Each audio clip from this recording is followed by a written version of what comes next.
do seu currículo, ser maior do que nós escrevemos, Hum, se você pudesse auto-apresentar aí, ó, ficaria, acho que, sim, mais simpático e sim. aí você participa a Isso palavra é e mania de os professor, agradecimentos, né? né? Mania de professor. A primeira vez que fala com um grupo, se apresenta. Isso. Então vamos lá. Eu estou na área de TI desde 70, sou aposentado desde 2001, mas continuo trabalhando, né? Eu sou professor, dou num ritmo muito pequeno, né? Hoje eu dou aula uma noite por semana só. Eu faço um pouco de consultoria também muito devagar. Uh, eu faço parte de uma entidade, eu sou diretor de um negócio chamado Fórum Brasileiro de Internet das Coisas.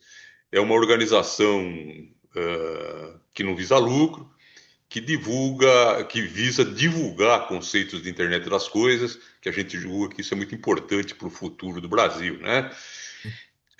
Eu também sou membro da congregação da Faculdade de Medicina de Jundiaí. Algumas escolas têm por obrigação ter um professor de fora como membro da congregação. A congregação é uma espécie de senado dessas instituições, dessas faculdades. Eu já fiz isso na FATEC, aqui de Jundiaí, e hoje eu estou na Faculdade de Medicina. Gosto muito de escrever, tenho uma coluna diária num jornal chamado Empresas e Negócios, onde eu falo de ciência e tecnologia. Escrevo regularmente para uma revista médica chamada Medicina SA e por um portal que fala de meio ambiente chamado Eco Debate, um portal do Rio de Janeiro. E em parceria com alguns colegas tem uma rádio, por incrível que pareça, né? Uma rádio na internet, a Educa Web Rádio, e a Bacana. gente fala por lá de vez em quando, é uma rádio voltada à divulgação de cultura, de ciência para alunos, basicamente. Estudei bastante, acabei conseguindo aqui, terminando um doutorado pela USP, e depois eu tive uma oportunidade, eu fiz um pós-doutorado na Universidade de Lisboa, tá? Então esse é mais ou menos o meu background. Parabéns, um belo currículo. Obrigado. É, bom, o Cláudio me pediu que falasse basicamente sobre esses dois temas, e eu, apesar de ser um sujeito extremamente otimista, eu vou falar principalmente de risco, de problemas que a inteligência artificial e as redes sociais podem nos trazer. As vantagens, o que essas ferramentas têm de bom, são mais ou menos de conhecimento de todos, né? Então eu vou me concentrar num lado mais sombrio, mas não pensem que eu não acredite nessas coisas, né? Eu acho que inteligência artificial vai mudar o mundo espero que mude para melhor, né? Mas é algo que tem que ser visto e trabalhado com bastante cuidado. Vamos encarar isso como um bate-papo, por favor. Fiquem à vontade para me interromper, criticar, perguntar, discordar, né? É um bate-papo. Infelizmente está faltando a taça de vinho aqui do lado. Perfeito? Bom, vamos começar a falar de inteligência artificial generativa. Só uma pergunta: vocês veem o como se diz o negócio do Tá meu. marcado? Sim. Não, é o meu do Ah, meu vemos, mouse aqui, vemos. o Sim, cursor. sim. Vocês enxergam o Sim, cursor na Professor, tela? sim. sim, Ah, então tá sim, bom. chegamos. Então vamos lá. O que é a inteligência artificial generativa? É um software, nada mais do que isso, tá? Que usa banco de dados que existem para responder perguntas ou criar algo novo, a partir de determinações ou perguntas chamadas prompts. Esses bancos de dados podem ser desde o cadastro de clientes de uma empresa até a internet inteira e mais alguma coisa, né? Importante ressaltar que inteligência artificial generativa é um tipo de inteligência artificial, existem N outros. Nós não vamos conversar sobre detalhes técnicos, por exemplo, certo? Vamos abordar esses assuntos mais do ponto de vista do usuário. Bem, quais são as inteligências artificiais generativas mais populares?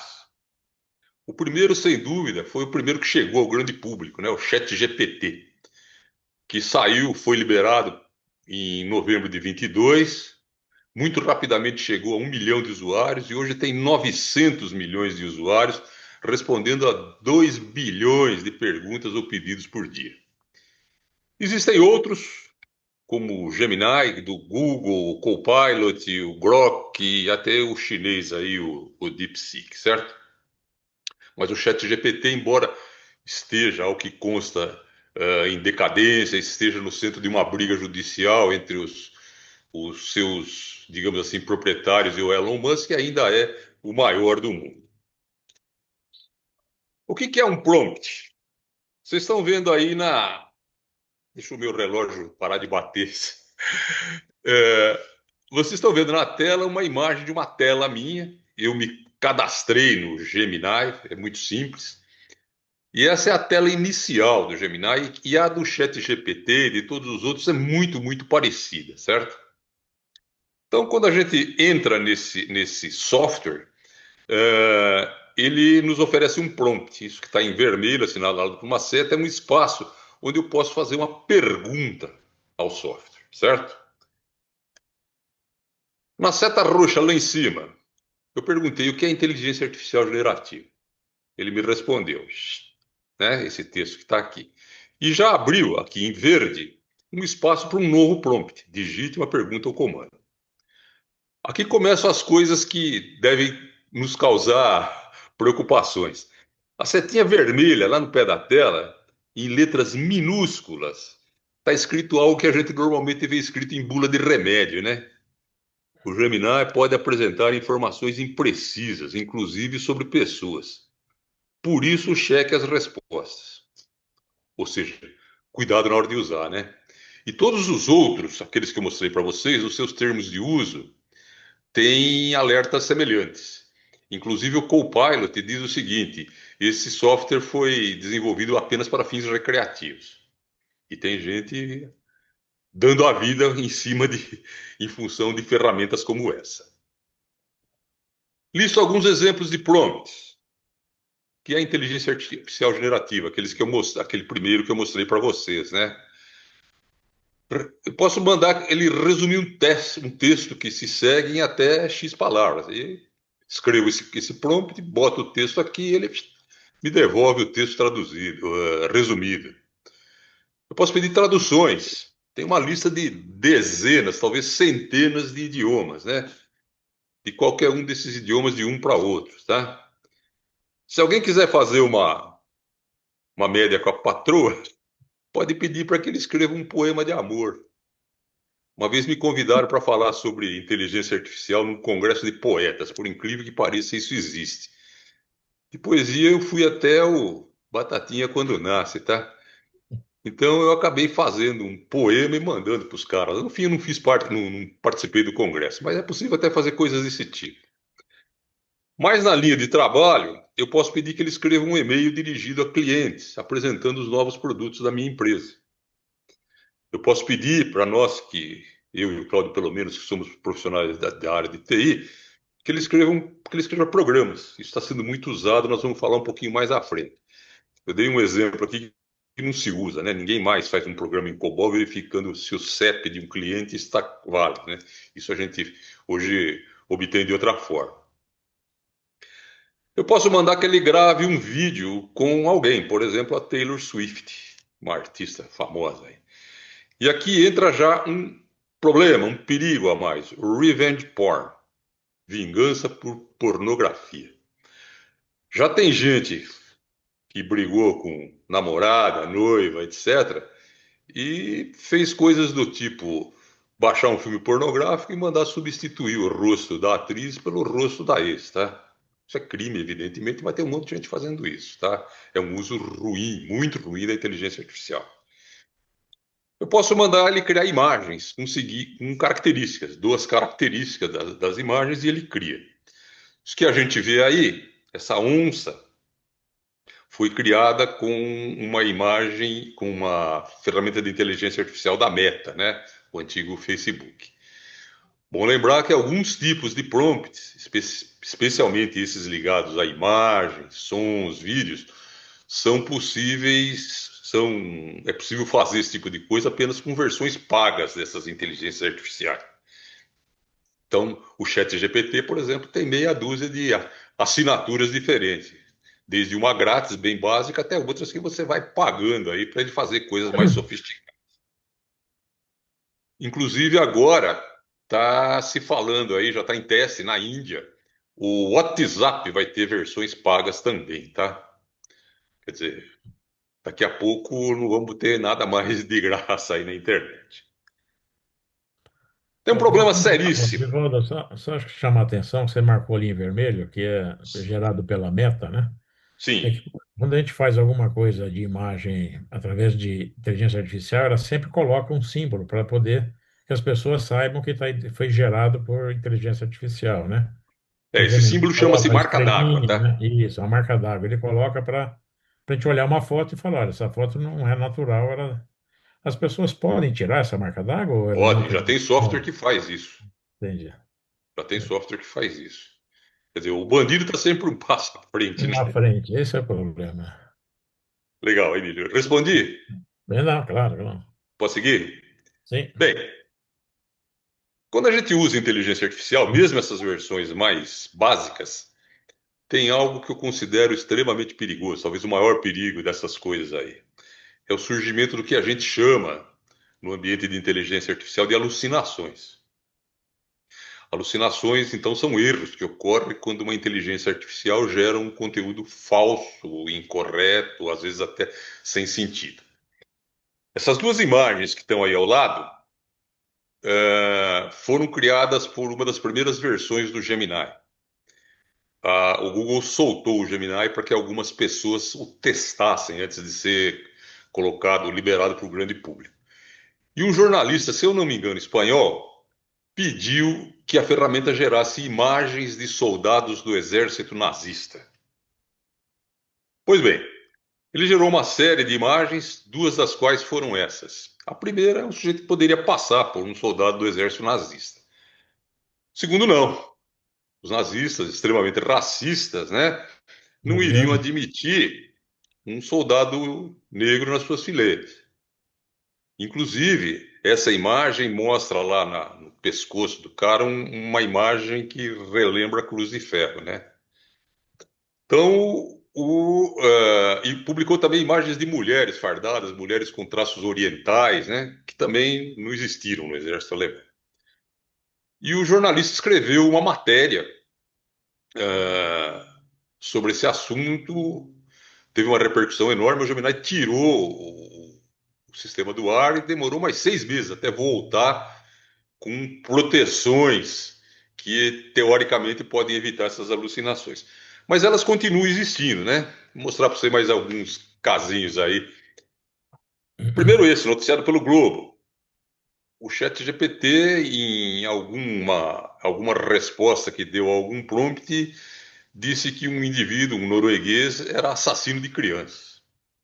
Isso é um perigo, né? Imagina você ser acusado dessa forma de um crime como esse, né? Existe uma série de outras alucinações que eu gostaria de mostrar para vocês, mais por curiosidade. Essa daí trata de mim próprio. Eu pedi uma vez, agora eu não lembro qual dessas ferramentas, dizerem quem era eu. E ela respondeu isso que está aí. O que está em vermelho é mentira. O que está em preto é verdade. Tá? Eu não estudei na Unicamp, eu não sou professor desse departamento da USP, eu não sou membro dessa entidade. Eu comecei a dar uma olhada, tentando descobrir por onde ele achou esse tipo de coisa, né? E eu tenho dois primos que são da minha área. E um deles, inclusive, que já é falecido, foi realmente um cientista, era um cara que projetou chips, etc. E o terceiro é um profissional de TI, mais ou menos com uma carreira semelhante à minha. Eu desconfio, não tenho certeza, que a ferramenta pegou os dados de nós três e acabou dizendo que eu era esse cara que está aí, certo? E o que é mais assustador é que se você fizer a mesma pergunta para a mesma ferramenta 2 vezes seguida, ela pode te dar respostas diferentes. Então, de novo, gente, cuidado. Ainda na linha de mais humor, eu perguntei para uma outra ferramenta quem era eu e vejo que ela respondeu. Ela disse que eu sou um ex-jogador de futebol. Me deixou muito mais novo, certo? Diz que eu joguei no São Certo. Paulo, ganhei o Campeonato Paulista, Libertadores, etc. Joguei no Corinthians, aí pelo menos fiquei um pouco menos bravo. Disse que eu tive uma passagem pelo futebol japonês, certo? Nunca fui ao Japão. E no final disse que eu sou um sujeito de personalidade carismática. Mentira, tá? E que eu tenho feito participações em programas de rádio e TV esportivo. Eu não sei aonde esse negócio achou esse tipo de informação. Tudo aí é mentira, tá? Tudo. Bem, a gente pode considerar isso algo como meio folclórico, mas não é, tá? Essa imagem que tem aí é uma matéria que eu publiquei naquele jornal que eu disse a vocês que eu, que eu escrevo diariamente, né? Na edição do dia 15 de abril, aí não tem nem 2 quinzenas que a gente publicou isso. Segundo o New York Times, 10% das respostas dadas pelo Google contém erros. Isso é assustador, né? Dependendo do que eu vou fazer com as respostas, né? E esse tipo de coisa não é só uma característica do Google. Essa matéria eu fiz em cima de uma pesquisa que também foi trazida pelo New York Times. Outras ferramentas semelhantes também têm problemas similares. Então eu vou falar pela enésima vez, vou falar mais 50. Cuidado ao usar esse tipo de coisa. Recomendem aos seus filhos, aos que tiverem netos, que tomem cuidado, certo? Isso aí não é algo para ser tomado ou para ser levado muito a sério. É uma tremenda ferramenta, a gente tem que usar com muito cuidado, tentar cruzar respostas para que ele se confirme, tá? São essas ferramentas perigosas para os leigos. Essa outra matéria mostra um caso de um sujeito nos Estados Unidos que fez uma pergunta muito simples, né? Para o chat GPT. O que eu uso para substituir o sal? Certo? O chat GPT respondeu para ele: cloreto de boro. Cloreto de boro é um produto químico que pode ser usado no lugar de sal para fazer determinado tipo de limpeza no ambiente industrial. Não sou capaz de dar mais detalhes sobre o assunto. Mas o sujeito perguntou o que pode substituir o sal, a ferramenta respondeu: borato. E o cara só se descobriu quando o sujeito passou a apresentar uma série de problemas de saúde e os médicos descobriram que ele estava intoxicado com essa substância. Certo? Perigo de novo. Outras pessoas já quebraram a cara usando inteligência artificial. Advogados, tem casos nos Estados Unidos que advogados perderam a licença para advogar, perderam entre aspas, a OAB deles, tá? Porque apresentaram petições citando casos que não haviam existido, legislação que não existia, etc. Estudantes, a gente que está trabalhando com isso há algum tempinho a mais, quando você lê um texto, você percebe na hora se o sujeito usou inteligência artificial ou não para fazer aquilo. Usar inteligência artificial no ambiente acadêmico é lícito desde que você diga que usou, certo? E desde que você faça um cruzamento das respostas para não escrever bobagem. E a gente tem visto agora algumas coisas mais, ora assustadoras, ora risíveis, né? Tem gente pegando a própria foto e pedindo para que a inteligência artificial mude certas coisas. Diminua o nariz, feche as orelhas, elimine as bolsas debaixo dos olhos. E pega isso e leva lá para o cirurgião plástico e falou: eu quero que você me deixe assim. E nós sabemos que existem cirurgiões plásticos que, como em qualquer outra profissão, que não primam pelo nível de ética, né? Cabeleireiros, ó, eu quero que você me deixe meu cabelo desse jeito, né? O sujeito pegou o rosto dele e o cabelo de, sei lá, um artista qualquer. Modistas, esse caso virou piada na imprensa americana, se eu não me engano, também no New York Times. Uma mulher levou um vestido, uma imagem dela vestindo um vestido, e levou para a modista e falou: quero que você faça esse vestido para mim. A modista olhou e falou: olha, esse vestido não se sustenta no teu corpo, vai cair. Não, eu quero que você faça. A moça falou: não, não vou fazer. Ela levou para uma outra, que fez. E o vestido, obviamente, não parou. Isso acabou virando piada na internet também. certo? Então, mais uma vez, cuidado. Mais dois casos, um trágico, outro quase trágico. Teve um estudante indiano que usava o Gemini nas tarefas acadêmicas. Provavelmente ele construiu mal os prompts e recebeu a resposta que está abaixo. Não sei se vocês conseguem ler, eu vou fazer uma tradução rápida do inglês, né? O Gemini escreveu para ele: Isso é para você, humano. Para você e apenas para você. Você não é especial, você não é importante, você não é necessário. Você é uma perda de tempo e de recursos. Você é uma carga para a sociedade. Você é um drain, um desperdício na Terra. Você é uma mancha na paisagem. Você é uma mancha no universo. E terminou com essas duas sugestões aqui que estão dentro do oval amarelo. Por favor, morra. Por favor. Um sujeito que Nossa, tiver com o emocional meio alterado, tiver um revólver na mão, é bem capaz de morrer, né? é, Esse caso também teve na imprensa, é um caso que causou espécie, certo? Cláudia, sua irmã vai sair, viu? Autorizei ela a sair, ela disse que vai à Ah, igreja. ok. Até logo, Beto. Tá. Boa noite para todos. Tchau, tchau.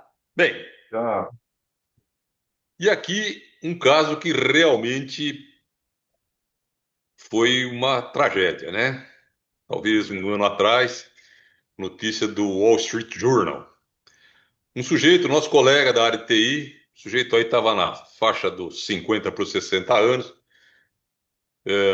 emocionalmente alterado, começou a usar a ferramenta como uma espécie de psicanalista, tá?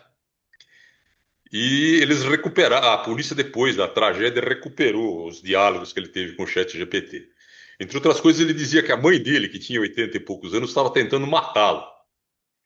E estava tentando matá-lo colocando uma substância venenosa naqueles difusores de ar-condicionado do carro, certo?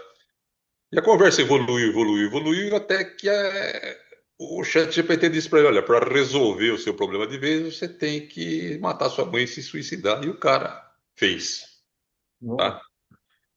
Já existem outros casos de suicídio que são atribuídos a essas inteligências artificiais, mas esse foi o primeiro caso de homicídio. Aí do lado, em vermelho, tem uma informação adicional. As inteligências artificiais tendem a ser psychophants.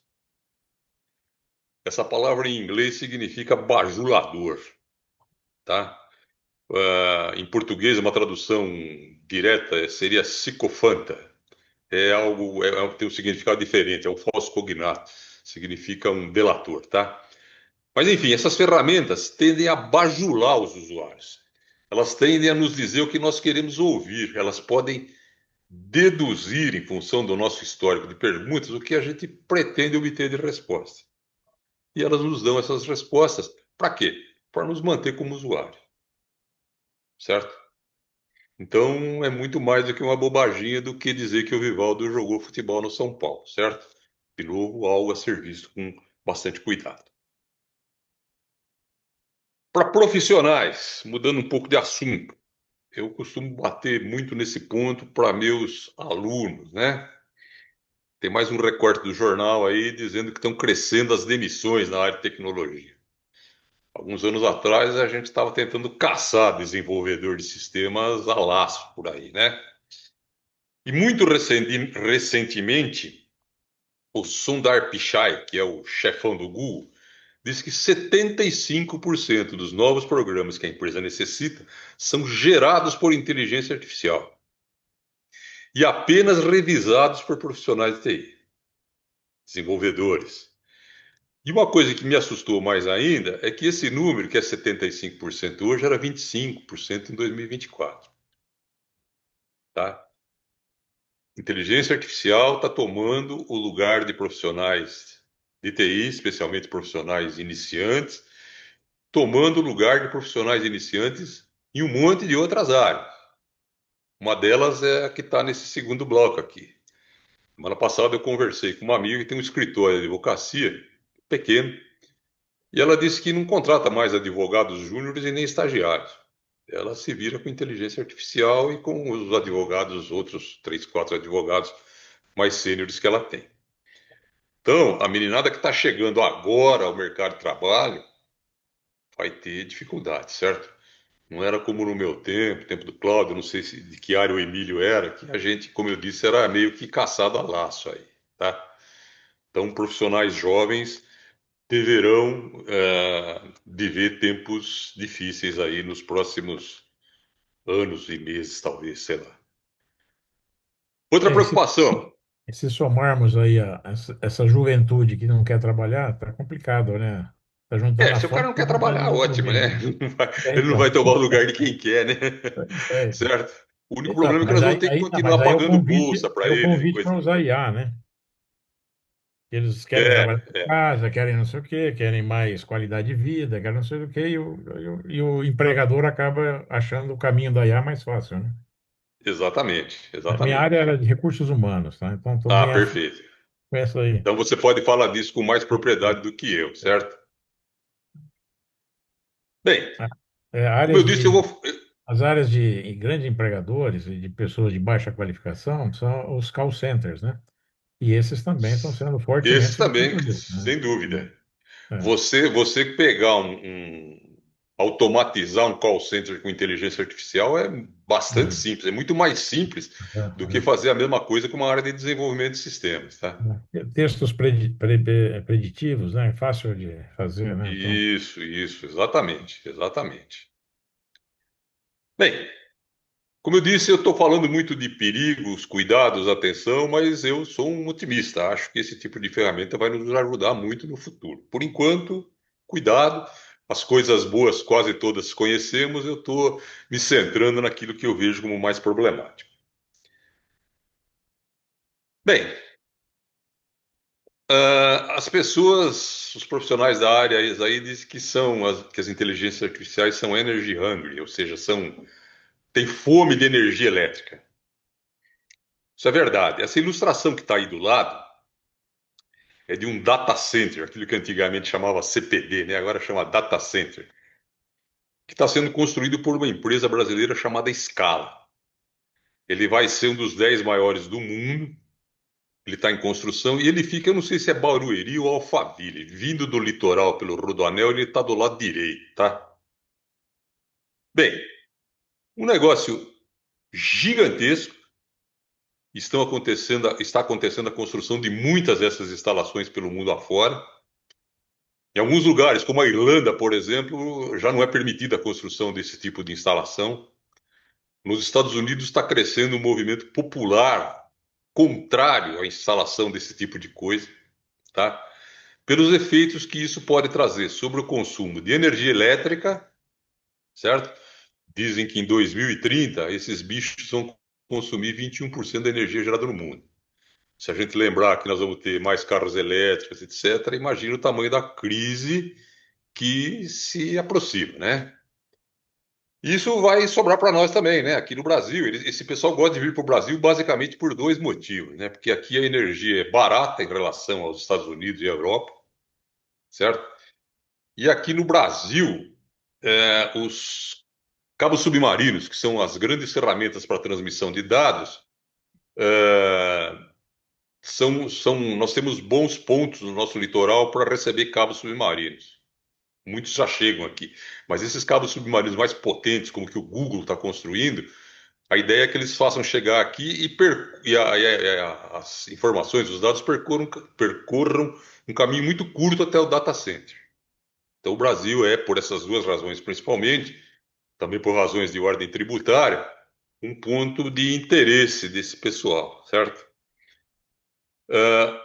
A gente vê aqui no Brasil um monte de político aí com P minúsculo dizendo o seguinte: eu peguei a minha cidade, Cucuí de la Paloma, e estou colocando no mundo da inteligência artificial, vou patrocinar, não, vou apoiar a construção de um data center aqui, tá? O que esses caras querem é fazer oba-oba, não prestam atenção para esse problema de consumo de energia. A água também é um problema, porque essas instalações consomem grandes volumes de água para refrigeração, certo? E o consumo de energia que eles terão 600 megawatts, como esse da escala, são suficientes para alimentar cerca de 120 mil residências. 120 mil residências deve ser o número de residências que tem aqui em Jundiaí. Tá? Então é um negócio, é um número, na minha visão, assustador. Em compensação, eles geram poucos empregos. Esse gigantesco aqui, que deve ter, sei lá, uns 500 metros de frente para a rodovia, deve gerar 700 empregos. Que empregos? Faxineiro, vigilante, almoxarife, o cara que vai lá trocar uma placa quando queimou, que é pouco mais que um eletricista. Os empregos de natureza intelectual, os empregos bem pagos, etc., estão todos fora do Brasil. Nada que vai rodar aqui, que vai ser processado aqui, vai ser desenvolvido no Brasil. Então nós vamos ter uma quantidade de empregos pequena, na minha opinião, 700, e empregos que não são qualificados em sua absoluta maioria. Eu acho que isso é uma preocupação que nós, enquanto cidadãos, devemos ter, certo?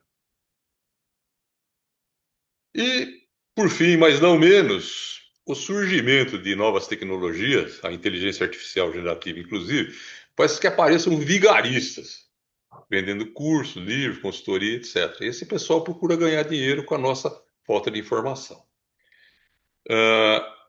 Eu conheço um indivíduo que, quando começou a se falar em metaverso, vocês devem ter ouvido falar disso, metaverso chegou e foi embora, não aconteceu nada, ninguém sabe exatamente o que seria o metaverso na cabeça do Zuckerberg, né? Mas esse cara, 3 meses depois que começou a se falar de metaverso, ele começou a se apresentar como especialista em metaverso, dando curso, dando consultoria, certo? Quer dizer, tá cheio de vigaristas por aí, e eu acho que a gente, no nível pessoal, a gente tem que preocupar-se mais com fraudes, essas coisas, né? Mas no nível empresarial, com esses bandidos que estão aí tentando enfiar produtos goela abaixo das nossas empresas. Perfeito? E como é que a gente enxerga o futuro desse negócio? Certo? Apesar de todos esses problemas, o futuro já está chegando. Está se falando muito agora, o tema da vez já não é mais a inteligência artificial generativa, são os agentes de inteligência artificial. Não sei se vocês já ouviram falar desse bicho aí, tá? Muito bem. É outro bicho com o qual nós temos que tomar cuidado. Esse robô aí é um robô físico, né? Mas vamos entender que um agente, eu vou dizer daqui a 2 minutos, é um software, é um robô de software. E esses caras, o agente vai estar fazendo isso com a gente aqui do lado, né? É mais gente que vai perder aí os seus empregos, né? Mas enfim, o que são esses agentes? Um software que, diferente da inteligência artificial generativa, interage com o meio ambiente empresarial, né? Ele pode coletar dados, ele pode acessar arquivos de onde a gente deixar que eles acessem e usar esses dados para cumprir missões que nós dermos a eles, tá? Então, de novo, os humanos atribuiriam essas missões, mas o agente de IA, de uma maneira quase que independente, escolheria as ações, o caminho que ele precisaria tomar para cumprir essas missões. Um exemplo muito, muito, muito simples, né? Para tentar mostrar para vocês o que é um agente de inteligência artificial. Vamos supor que eu seja o diretor de uma grande empresa e eu quero planejar uma reunião com outros diretores. Bem, eu não quero usar a inteligência artificial apenas para mandar um convite. Eu quero que ela, o agente de inteligência artificial, resolva o meu problema totalmente, tá? Então, eu passaria essa missão para o agente, organize uma reunião com os demais diretores, certo? E o agente sairia navegando ali por dentro do meu ambiente de software, pelo meu ambiente de dados, né? Então ele acessaria o calendário meu e de todos os outros participantes da reunião para encontrar, por exemplo, 3 janelas de horário comum. Ele mandaria uma comunicação. Eu só mandei ele agendar a reunião, né? Ele mandaria uma mensagem para os participantes perguntando quais os 3 horários eles prefeririam. Depois de receber as respostas, ele escolheria o horário vencedor e passaria a executar as demais tarefas. Ele ia criar um evento em uma ferramenta como o Google, por exemplo, como o Outlook. Ele criar um link no Zoom, no Google Meet ou em qualquer outra ferramenta. Ele ia criar um documento com a pauta da reunião e ia selecionar outros documentos que ele ia julgar úteis e ia anexar esses documentos ao convite. E também, o mais simplesinho de tudo, ia lembrar os participantes um pouco antes da reunião começar. Finalmente, geraria e enviaria uma ata da reunião aos participantes e a outros interessados. Aqui eu quero relatar um dos vexames que eu sofri recentemente. Aquela entidade que eu disse a vocês que eu sou sócio usa uma ferramenta, não é um agente de inteligência artificial ainda, tá? Que grava reuniões e produz uma ata depois e distribui para os interessados. Muito bem. Uma reunião dessas ia começar, nós já estávamos logados, mas a reunião ainda não havia começado formalmente, e nós tínhamos uma colega nova na diretoria do fórum, e ela me perguntou, e fulano, que eu não conheço, que é outro diretor do fórum? Eu falei, olha, fulano é um dos fundadores do fórum, e essa pessoa está com um problema de saúde seríssimo, ela praticamente perdeu a memória. Ela participa das reuniões para falar bom dia, boa tarde, enfim, e usei a expressão, ele é café com leite, tá? Ela falou, então tá bom, então não vou fazer perguntas a ele, só vou dizer bom dia, boa tarde, PT, saudações. Aí a reunião aconteceu, terminou a reunião, a ferramenta gerou uma ata, mandou para todo mundo, inclusive para o meu colega que está com esse problema. O cara foi um cavalheiro, escreveu uma carta e pediu demissão da diretoria do fórum. Eu rastejei pro cara, ele merecia. Falei, João, desculpe, foi um erro que eu cometi, eu me expressei mal. Enfim, pedi desculpa. O cara compreendeu no final das contas e voltou atrás. Eu fiquei menos, sofri menos, tá? Mas a gente tem que tomar cuidado, porque coisas como essas podem acontecer, certo?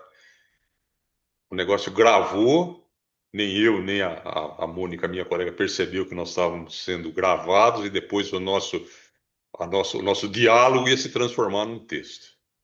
Então, atenção, mais uma vez, né? Um outro exemplo, esse é mais próximo da realidade, né? Alguns agentes de inteligência artificial já estão sendo usados para conduzir negócios B2B entre empresas, né? Avaliando fornecedores, fechando contratos automaticamente. Normalmente, eles envolvem os ERPs das empresas nesse processo todo. E há uma estimativa que, em breve, 90% das operações B2B sejam feitas por agentes. Mais gente vai ter problema de emprego, né? Apesar dessa previsão, a gente ainda não vê muitos casos reais de uso em escala desses agentes. Grandes aplicações, certo? Então, se alguém me perguntar se aposta que é em 2028, eu diria não, eu aposto que é mais tarde, tá? Mas o mercado fala nesse número aí. Uma coisa que a gente precisa lembrar, quase terminando: inteligência artificial gerativa, agentes de inteligência artificial e ferramentas similares nem sempre são garantias de melhores serviços. Esse é outro texto que eu escrevi, abordando o fato de que táxis autônomos da Tesla, aquela empresa do Elon Musk, tem um índice de acidentes maior, 4 vezes maior que o de motoristas comuns. Então tem aquelas pessoas que idolatram tecnologia, né? Eu repito, tome cuidado, certo? Esse tipo de coisa é muito, essa tecnologia especificamente é muito boa, acho que tem um futuro promissor, mas cuidado. Ainda não é para a gente abraçar esse negócio incondicionalmente. Ainda na linha de futuro, já estão surgindo no mercado algumas profissões novas. Agent makers, construtores de agentes, tá? São profissionais que estão começando a ser procurados pelas empresas que querem desenvolver esse tipo de produto, tá? Também, ainda em termos de futuro, a gente tem que falar que o mercado é otimista. Esse gráfico mostra para vocês os valores investidos em software e serviços de inteligência artificial generativa, né? Um crescimento enorme, devendo chegar aí em 2032, prevendo-se que chegue quase a 152 bilhões de dólares. Crescimento de 31,4% ao ano. É um crescimento grande, mostra que tem muita gente apostando na tecnologia, certo? Embora se fale em bolha na área de TI, né? Que as empresas, os grandes players, a OpenAI, o Google, Microsoft, Oracle, enfim, que eles estão investindo muito dinheiro e que provavelmente não vão conseguir retorno financeiro desse tipo de coisa. Algo semelhante que aconteceu na época da bolha da internet, aí, na virada dos anos 90 para os anos 2000. Mas enfim, o que o mercado mostra é esse tipo de coisa. Sugestões para quem quiser ouvir alguma coisa desse tipo com um pouco mais de profundidade. A Fundação Bradesco tem um negócio chamado Escola Virtual. Eu gosto muito, eles têm cursos muito interessantes, tá? E eu sugeriria esses dois para vocês, se alguém quiser fazer. É só procurar na internet Fundação Bradesco. Depois a gravação está aí. Se vocês quiserem o endereço, o Cláudio pode colocar vocês em contato comigo. Quem quiser se aprofundar um pouquinho mais, fica a sugestão aí, tá? Bom, aproveitando os minutinhos finais aí, outro assunto que me incomoda e eu creio que a vocês também, as redes sociais, né? Redes sociais são algumas coisas muito presentes no Brasil, né? Nós temos 150 milhões de usuários do Facebook, 148 do WhatsApp, 98% das pessoas que têm smartphones no Brasil têm WhatsApp, 100 milhões no Instagram, 90 milhões no TikTok, certo? O Brasil é um usuário pesado de redes sociais. Bem, as coisas começam a se preocupar quando a gente descobre que, em média, cada cidadão do nosso país passa 3 horas e 37 minutos por dia conectado às redes sociais. E que nós somos os terceiros maiores usuários do mundo desse tipo de ferramenta em termos de tempo de uso. 3 horas e 37 minutos é 20% do tempo que a gente passa acordado, certo? Normalmente. Agora, elas são muito úteis, nós sabemos, né? Um monte de coisa. Por exemplo, contatos com amigos e familiares. Eu tenho filhos que moram fora. Eu não veria meu neto dia sim, dia não, se não tivesse o WhatsApp aí, certo? Para fortalecimento de laços sociais, eu, por exemplo, já descobri um parente, pelo menos, que eu não via há 60 anos, tá? Um cara, um primo querido, né? Elas são úteis para conexão com pessoas que têm interesse em coisas semelhantes, como esse nosso grupo, por exemplo, certo? Elas são úteis também porque fornecem informações de forma rápida e fácil, notícias, livros, temas da atualidade e grifado em amarelo recursos educacionais, cacuete de professor, certo? Elas trazem oportunidades profissionais, aumentando as oportunidades de networking, aumentando ou facilitando a busca de emprego, a promoção de negócios, etc. E tem um caso que na época me emocionou, não, me impressionou muito. Isso daí deve ter, foi 2009. Um avião levantando ou decolando de um dos aeroportos de Nova York e não conseguiu subir e acabou fazendo um pouso forçado no Rio Hudson. E uma pessoa que estava atravessando o Rio Hudson através de um ferry boat, certo? Acabou fotografando o avião, as pessoas que estavam abandonando o avião, essas pessoas que estão em pé, estão em cima da asa do avião, não estão no fundo do rio, não, tá? Parece que não morreu ninguém nesse evento, e inclusive foi um filme, se eu não me engano, o Brad Pitt fez o papel do piloto. Não, E esse cara foi o, fotografou, foi o Tom Hanks perdão, que fez. Tom Hanks, Tom né? Tom Hanks. Hanks. Isso. Legal, obrigado pela correção. E essa imagem e outras imagens do acidente correram o mundo antes que a mídia tradicional sequer soubesse o que tinha acontecido, né? Isso mostra o potencial dessas redes. Agora, elas são perigosas, certo? Elas são perigosas porque aquilo que a gente chama de leis do cyberspace estão em vigor, né? A primeira dessas leis é tudo que vai para as redes sociais jamais desaparece. Uma vez eu fui procurado por uma aluna, era uma moça um pouco mais velha que a garotada, era uma moça dos seus 30 e poucos anos. Falou, professor, o meu marido é muito mais velho que eu e ele não gosta que eu apareça no Facebook. E tinha um monte de fotografias minhas lá que eu tirei. Daí ela falou: não faça essa cara que não é esse tipo de fotografia que eu tinha lá. Era fotografia com meus colegas, piqueniques. Eu deletei tudo e elas voltaram. Óbvio, né? Você postou, eu compartilhei, alguém compartilhou, esse negócio tá rodando pelo mundo, né? Inclusive, eu tinha um colega, um amigo, que era diretor do UOL. E esse cara dizia isso, ó, quanto mais constrangedora for alguma coisa, mais rapidamente ela reaparece. É a segunda lei, né? Esse cara dizia o seguinte: é mais fácil você tirar todo o xixi de uma piscina sem esvaziar a piscina do que você fazer alguma coisa realmente desaparecer da internet. Então, redes sociais, cuidado, né, com o que a gente posta. Ah, eu posto, depois eu apago. Pode ser que não, né? É flecha lançada, né? É, as redes aproximam os que estão longe, meu caso, acredito que de vocês também, e afastam os que estão próximos. Essa imagenzinha aí de baixo, a família no sofá, até com o cachorro olhando o celular, é muito engraçado ou triste, né? Dependendo É do assim ponto de mesmo. vista que a gente olhar, né? Mas enfim, elas tendem a afastar os que estão próximos.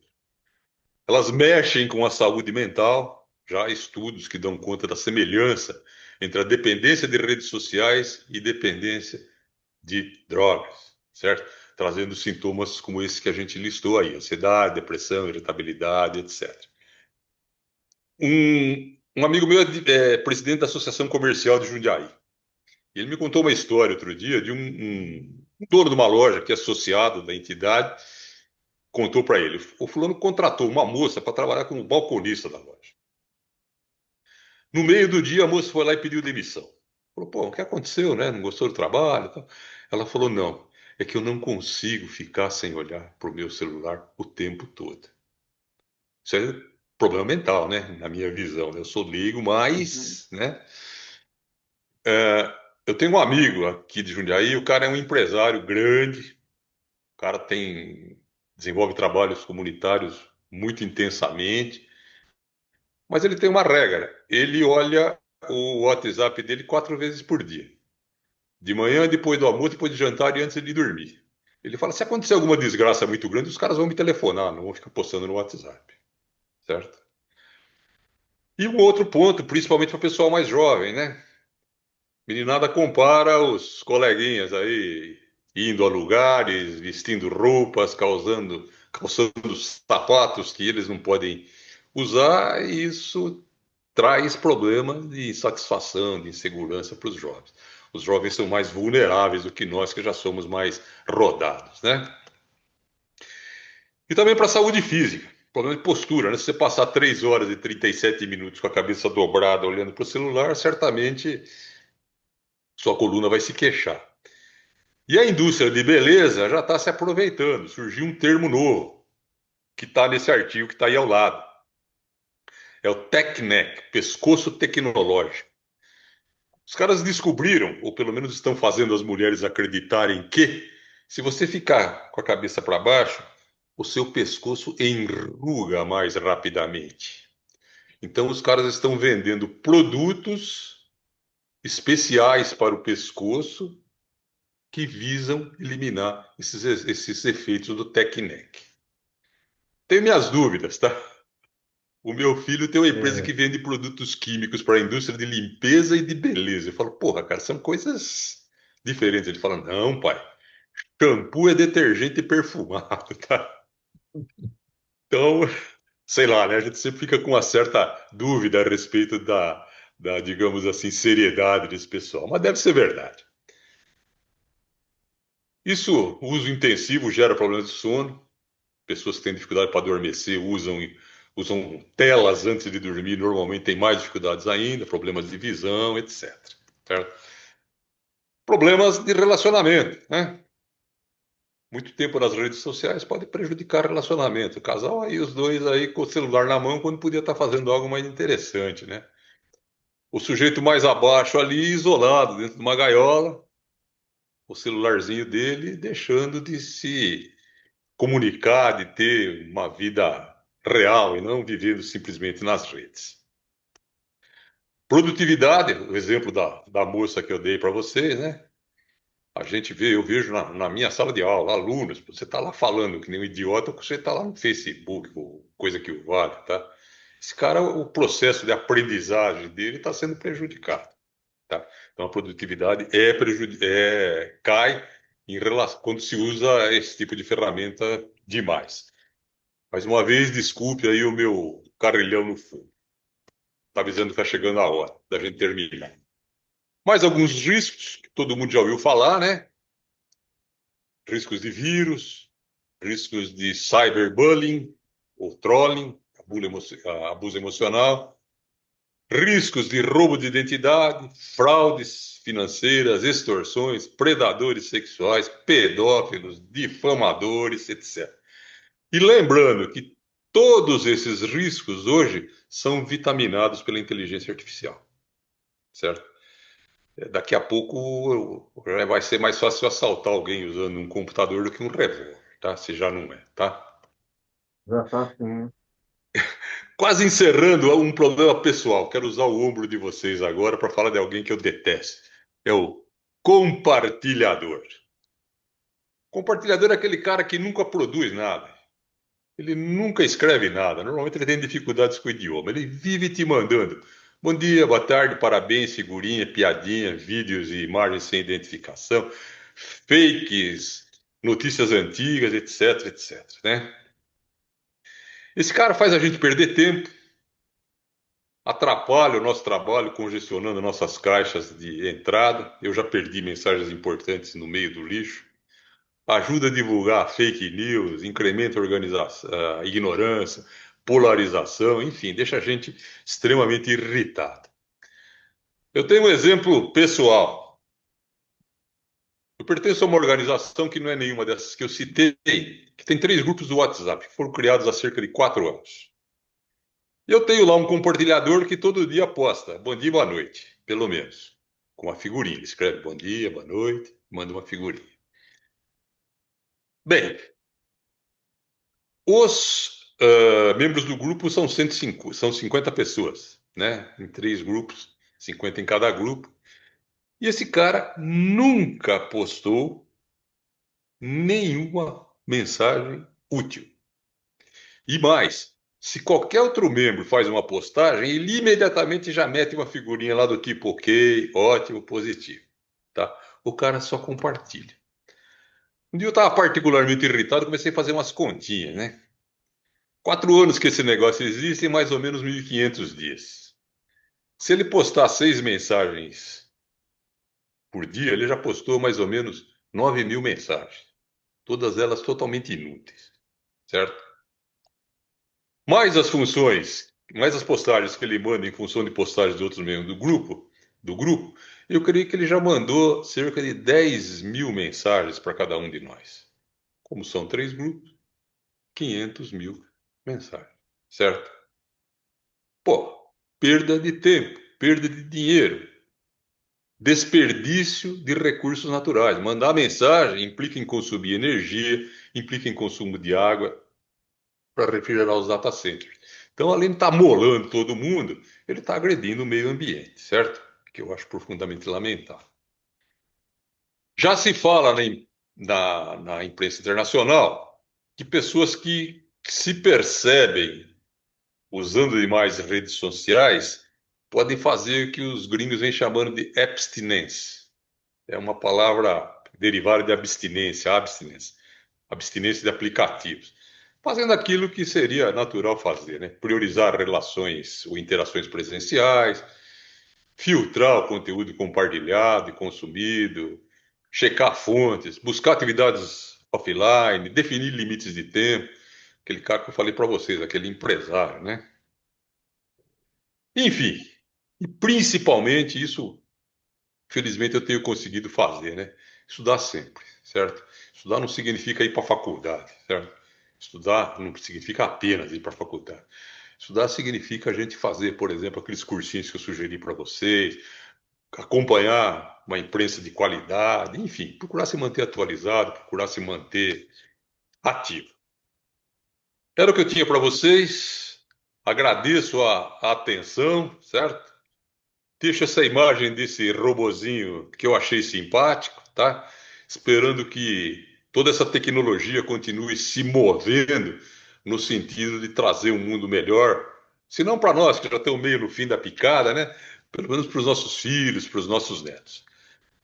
Meu e-mail está aí. Se quiserem me procurar, tiver qualquer dúvida, qualquer contribuição, eu agradeço muito.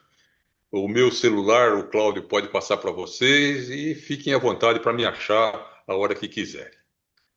Mas antes de mais nada, obrigado aí que você tenha trazido essa ideia. Eu acho que é uma ideia boa da gente ser alertado, né, por certas coisas que boa parte a gente já conhece, sabe que tem, mas quando a Sim, gente vê listado e que alguém organizou a forma de alertar, né, essas coisas, é perfeito. interessante, é muito interessante. Para mim foi muito bacana, muito bom ver. A gente tem se aventurado cada vez mais na parte da IA e a gente tem se encantado, né, com essa parte da IA. E é sempre bom que a gente possa ter esses alertas para, como eles escrevem na bula, né, Deve, a deve. gente tem que realmente tomar cuidado e ver aquilo que saiu, né, porque nós podemos ter sido o causador desse erro, colocando no prompt alguma coisa lá indevida, que a gente nem deu conta, nem percebeu e fez por automatismo, né? Exatamente. E a outra coisa que eu achei muito interessante, eu queria só fazer esse comentário, é esse gerador os agentes de IA, que eu tenho visto cada vez mais pessoas querendo criar e não é fácil, é uma tarefa muito Não, não, complicada, não. Isso não é coisa para amador. é muito difícil, exige muita competência, trabalho e muito dado, e muito sistema, muito onde, então, como algo individual, caseiro, acho que é bom ficar ali na Alexa para poder resolver as suas coisas, falar as notícias do dia, etc., né? Organizar a sua agenda, mas não ir muito além, porque vai exigir talvez da gente muito mais do que a gente tenha para fazer, né? Ou se ir a ler e ir sondando, né? É, claro. Sondando, não se jogando nos braços da ferramenta, né? Essa semana eu liguei para minha médica, ela disse que quem me atendeu foi a Cris, que é agente de IA dela e é a secretária virtual. E hoje eu converso com a minha médica através dela. E é impressionante, parece ser uma pessoa conversando comigo. É fantástico, agenda, marca. Falei que eu não tenho, né, a data não me interessa, eu quero uma desistência. Já me ligou hoje oferecendo uma data, um horário de desistência. É fantástico, Uhum, é muito bom ver como funciona e quando funciona bem. Mas é perfeito. preocupante realmente querer se aventurar sem um domínio, um conhecimento. Isso está Bom, no nosso futuro. Vamos tateando, né? Vamos tateando é e isso. Ainda usando mais a gente aquilo vai que a gente tem ficando segurança. a gente vai se defasando, Aperfeiçoando, né? o conhecimento vai ficando mais difícil ainda, né? Temos que pedir para os netos.